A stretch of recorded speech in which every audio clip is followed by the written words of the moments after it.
By the time of the Ottoman conquests, Anatolia had been home to ancient communities of Hellenistic and later Byzantine Jews. The Ottoman Empire became a safe haven for Iberian Jews fleeing persecution, and in its heyday, the city of Thessaloniki had a Jewish majority. The First and Second Aliyah brought an increased Jewish presence to Ottoman Palestine. The Ottoman successor state of modern Turkey continues to be home to a small Jewish population today. Overview. At the time of the Battle of Yarmouk, when the Levant passed under Muslim rule, 30 Jewish communities existed in Haifa, Shechem, Hebron, Ramlah, Gaza, Jerusalem, and many in the north. Saved became a spiritual center for the Jews, and the Shulchan Aruch was compiled there, as well as many Kabbalistic texts. The first Hebrew printing press, and the first printing in Western Asia, began in 1577. The situation where Jews both enjoyed cultural and economical prosperity at times but were widely persecuted at other times was summarized by G. E. von Grunebaum. It would not be difficult to put together the names of a very sizable number of Jewish subjects or citizens of the Islamic area who have attained to high rank, to power, to great financial influence, to significant and recognized intellectual attainment, and the same could be done for Christians. But it would again not be difficult to compile a lengthy list of persecutions, arbitrary confiscations, attempted forced conversions, or pogroms. The status of Jewry in the Ottoman Empire often hinged on the whims of the Sultan. So, for example, while Murad III ordered that the attitude of all non-Muslims should be one of humility and abjection, and should not live near mosques at all, buildings, or own slaves, others were more tolerant. Although the status level of the Jews in the Ottoman Empire may have often been exaggerated, it is undeniable that the tolerance was enjoyed. Under the millet system, the non-Muslims were organized as autonomous communities on the basis of religion, alongside the other millets. In the framework of the millet, they had a considerable amount of administrative autonomy and were represented by the Hakam Bashi, the chief rabbi. There were no restrictions in the professions Jews could practice analogous to those common in Western Christian countries.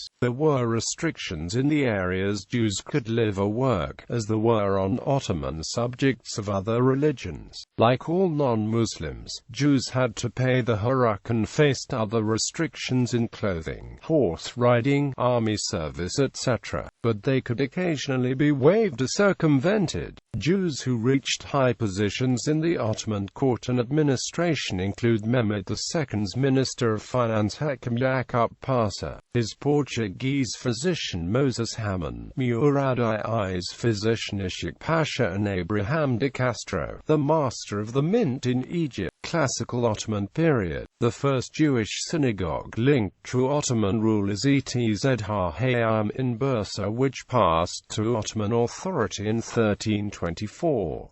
The synagogue is still in use, although the modern Jewish population of Bursa has shrunk to about 140 people. During the classical Ottoman period, the Jews, together with most other communities of the empire, enjoyed a certain level of prosperity. Compared with other Ottoman subjects, they were the predominant power in commerce and trade, as well in diplomacy and other high offices. In the 16th century especially, the Jews rose to prominence under the millets. The apogee of Jewish influence could arguably be the appointment of Joseph Nassi to Sanjak Bey of the island of Naxos. Also, in the first half of the 17th century, the Jews were distinct in winning tax farms. Chaim Gerber describes it as, "My impression is that no pressure existed, that it was merely perform alpha and CE that counted." An additional problem was the lack of unity among the Jews themselves. They had come to the Ottoman Empire from many lands, bringing with them their own customs and opinions, to which they clung tenaciously, and had founded separate congregations. Another tremendous upheaval was caused when Sabbatai Zevi proclaimed to be the Messiah. He was eventually caught by the Ottoman authorities, and when given the choice between death and conversion, he opted for the latter. His remaining disciples converted to Islam too.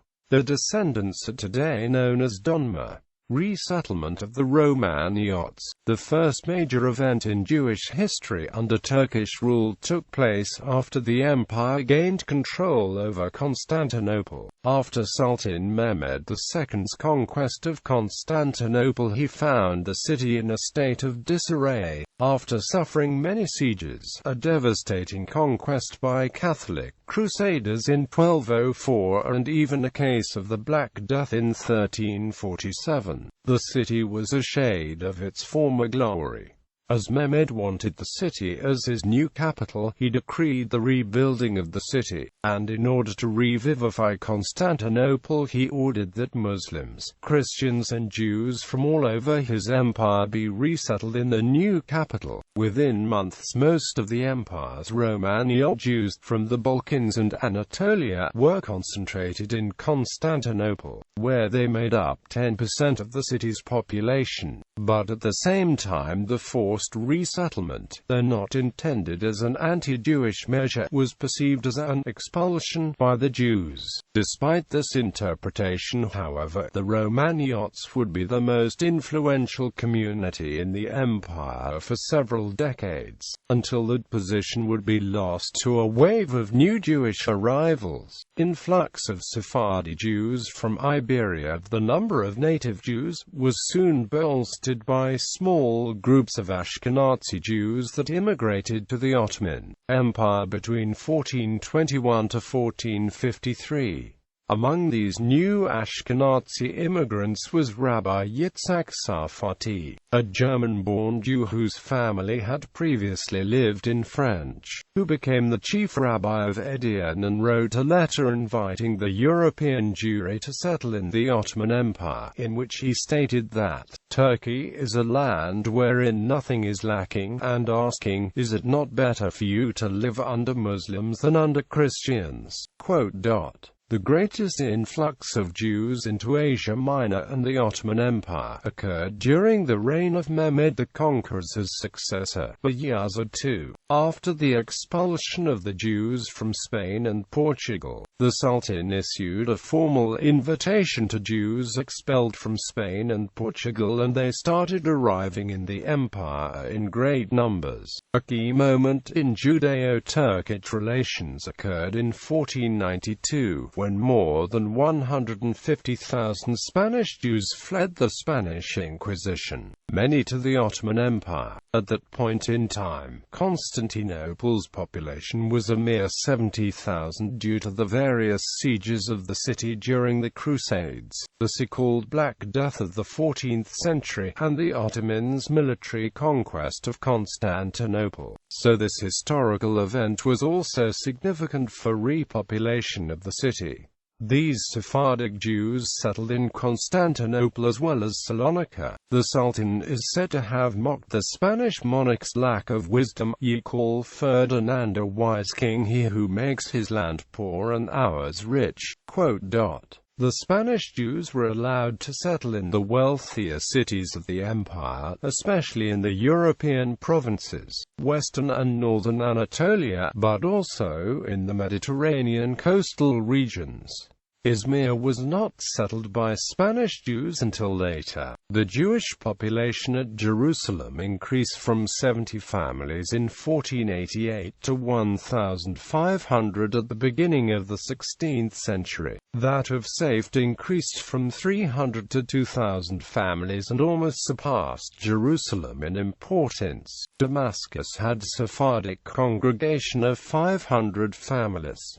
Istanbul had a Jewish community of 30,000 individuals with 44 synagogues. Bayezid allowed the Jews to live on the banks of the Golden Horn, Egypt, especially Cairo, received a large number of the exiles, who soon outnumbered the pre-existing Mustar-Arabi Jews.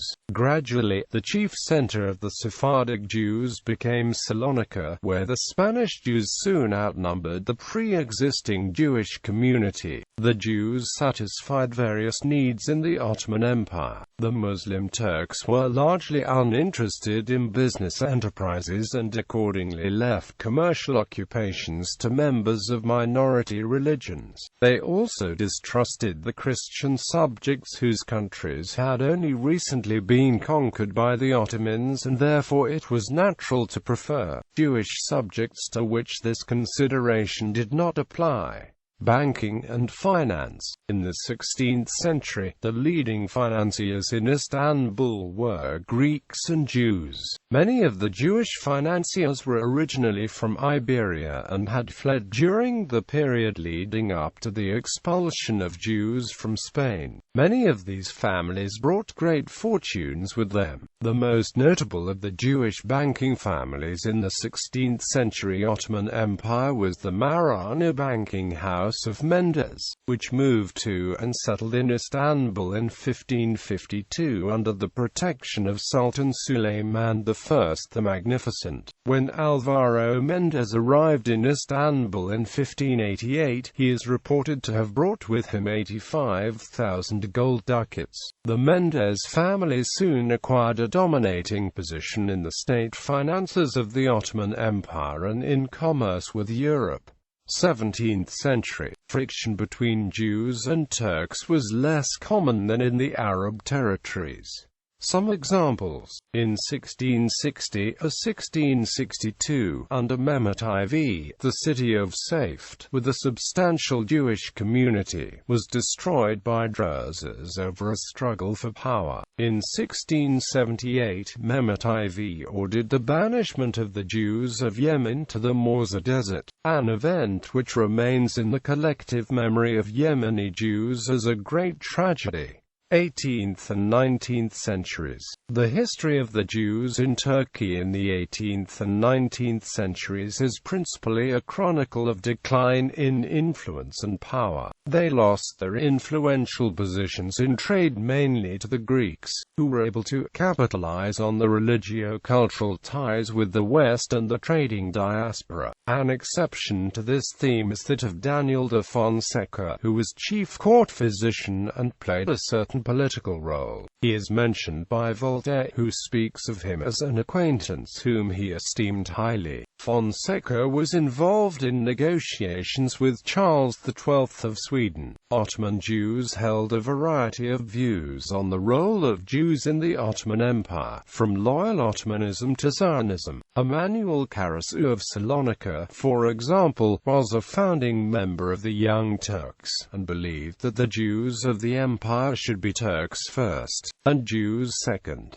Some Jews thrived in Baghdad, performing critical commercial functions such as money lending and banking. Anti-Semitism historian Martin Gilbert writes that it was in the 19th century that the position of Jews worsened in Muslim countries. According to Mark Cohen in the Oxford Handbook of Jewish Studies, most scholars conclude that Arab anti-Semitism in the modern world arose in the 19th century, against the backdrop of conflicting Jewish and Arab nationalism, and was imported into the Arab world primarily by nationalistically minded Christian Arabs. There was a massacre of Jews in Baghdad in 1828. There was a massacre of Jews in Barre in 1867. In 1865, when the equality of all subjects of the Ottoman Empire was proclaimed, Cevdet Pasha, a high-ranking official, observed, whereas in former times, in the Ottoman state, the communities were ranked, with the Muslims first, then the Greeks, then the Armenians, then the Jews, now all of them were put on the same level. Some Greeks objected to this, saying, "The government has put us together with the Jews. We were content with the supremacy of Islam." Throughout the 1860s, the Jews of Libya were subjected to what Gilbert calls punitive taxation. In 1864, around 500 Jews were killed in Marrakesh and Fez in Morocco. In 1869, 18 Jews were killed in Tunis, and an Arab mob looted Jewish homes and stores, and burned synagogues, on Jebel Island. In 1875, 20 Jews were killed by a mob in Demnit, Morocco. Elsewhere in Morocco, Jews were attacked and killed in the streets in broad daylight. In 1891, a leading Muslims in Jerusalem asked the Ottoman authorities in Constantinople to prohibit the entry of Jews arriving from Russia. In 1897, synagogues were ransacked and Jews were murdered in Tripolitania. Benny Morris writes that one symbol of Jewish degradation was the phenomenon of stone throwing at Jews by Muslim children. Morris quotes a 19th-century traveler, "I have seen a little fellow of 6 years old, with a troop of fat toddlers of only 3 and 4, teaching to throw stones at a Jew, and one little urchin would, with the greatest coolness,